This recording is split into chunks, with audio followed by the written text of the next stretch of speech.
Well, folks, it's time for another card review, and we have a lot of legendaries in this one. Hearthstone's just pumping out the legendary reveals like Lady Ashvane here behind me, a new warrior legendary minion. It's a 5-mana 5/5 with Battle Cry. Give all weapons in your hand, deck, and battlefield +1/+1. So this has weapon buff vibes like Hobart Grapple Hammer from way back in the day, and even Dr. Krasinov, and of course Captain Greenskin, kind of fusing all those different active buffs together, along with some hand and deck buffs as well for your weapons. Now, if this was purely just hand and deck buffs, I would say this card is way too slow, suffering the same problems that Hobart did in a lot of ways. Just takes a long time to get any incremental value. But because this does have the battlefield buff, which is going to buff your current weapon, that puts it more in line with a just power crept Captain Greenskin, which has seen some play here and there. I'll be honest, these days I don't think Greenskin keeps up quite fast enough. I think in many cases you'd want a more singular direction of your buff. In other words, you probably want like a lot of damage as opposed to a split across the two, because it takes longer to realize the value of that durability upside. Or if you cared more about value, maybe you just want a bunch of durability extra or some card draw with it, like with Corsair Cash. So I do worry that this falls in that world where it just takes a little too long to extract enough upside out of this.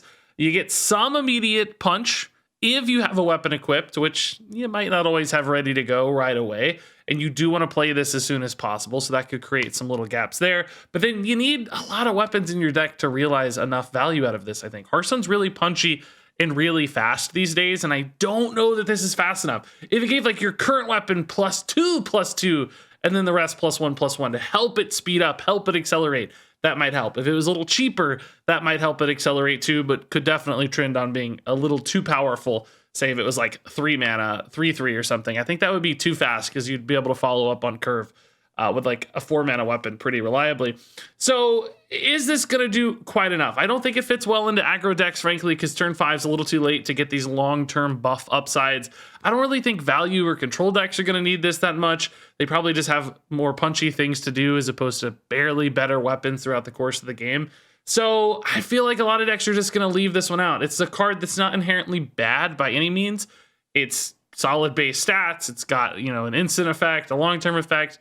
I just don't know if decks are going to care that much. There might be a deck that uses just enough weapons that goes long enough to realize all of this value. So I think Ashvane has a chance. I just don't by any means think she is a guarantee.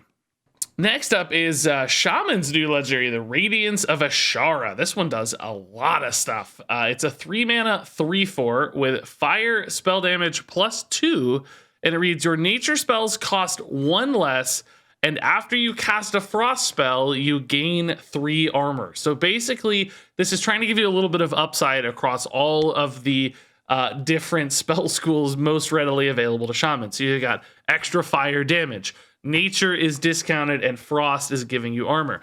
And I think that's actually pretty cool, because depending on the game state, there might be different ways to extract something out of this. Like if you just need some burst damage and you got a couple of the new geyser fire spells in hand, this can be a lot of extra damage right over the top.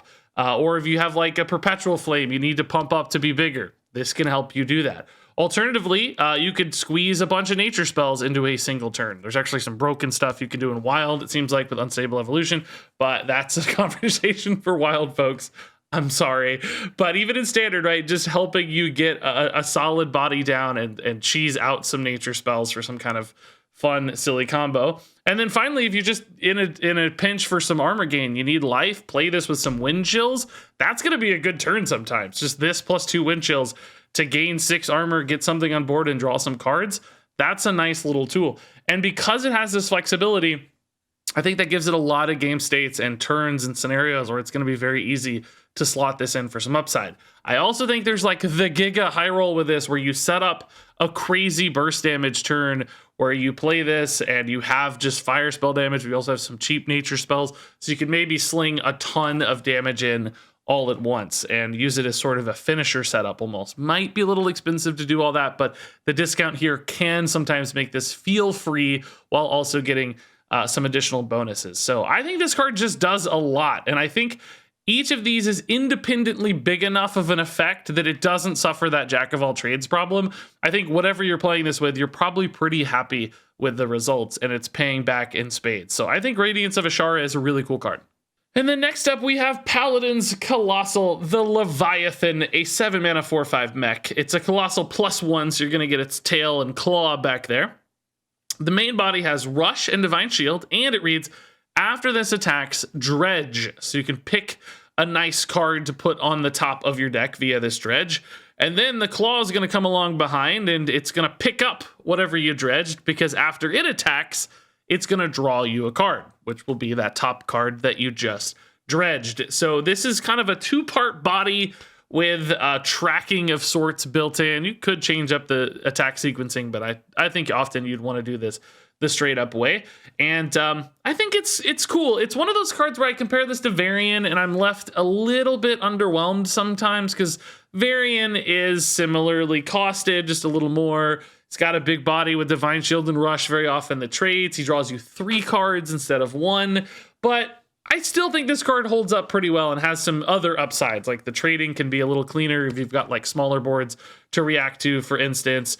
You get to pick your card as opposed to getting 3 random ones. It doesn't like whiff, like Varian can technically whiff if you draw them too late in a game. And Varian's a really good card in Paladin. It's been played a lot and very successfully. So more of that is probably fine for Paladin.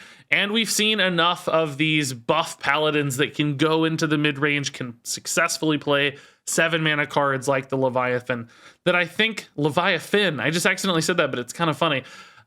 That can make sense. I think this will find its way into a deck or two, because I think these Divine Shield Rushes are just good enough minions on board very often that fit Paladin's game plan pretty well. I don't think it's going to be a star standout. I don't think it's going to like dominate the deck or anything or be an insta guaranteed pick, but I think it'll be a really strong, solid option pretty reliably. All right, and then finally, hot off the presses here, we have the Coil Scar Commander, a new Demon Hunter 6-drop Naga. It's a 2/6. It's got Taunt, so not super exciting at a base level, but Battle Cry, if you've cast 3 spells while holding this, summon 2 copies of this. So suddenly that is 3 2/6 minions for 6 mana. They've all got Taunt. That is a wall of disruptive taunts. So I'm getting here like Best in Shell vibes. I'm getting even some Spreading Plague vibes out of this, where you just build this big defensive wall. And I have to say, those cards always surprise me with just how good they can feel.